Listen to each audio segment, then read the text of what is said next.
টাঙ্গাইলে টানা বৃষ্টির কারণে কাঁচা বাজারের সরবরাহ কমলেও শাকসবজির দাম স্থিতিশীল। কাঁচামরিচের দাম বেড়ে কেজি প্রতি ২০০ টাকা, মুরগি ১৮০ থেকে ২০০ টাকা এবং চাষের মাছ ২৫০ থেকে ৫০০ টাকায় বিক্রি হচ্ছে। আলু ২৫, পটল ৪০, বেগুন ৬০, ঢেঁড়স ৬০, কাঁকরোল ৭০, করলা ৮০, বরবটি ৮০, ঝিঙা ৬০, চিচিঙ্গা ও ধুন্দুল ৫০, কচুরলতি ৫৫, পেঁপে ৩০, মিষ্টি কুমড়া ২৫, শসা ৫০ টাকা কেজি দরে বিক্রি হচ্ছে।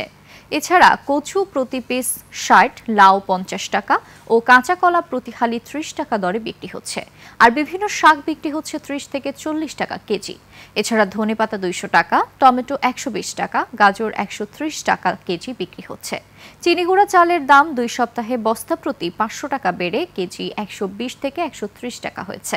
বড় ইলিশ কেজি প্রতি ২৫০০ টাকা, ছোট ইলিশ ৮০০ থেকে ১০০০ টাকা এবং ডিম প্রতি হালি ৪৮ টাকায় বিক্রি হচ্ছে। বিক্রেতাদের দাবি, বৃষ্টিতে সরবরাহ কমায় ঘাটতি দেখা দিয়েছে, তবে ক্রেতারা বলছেন কোনো পণ্যের দামই কমেনি।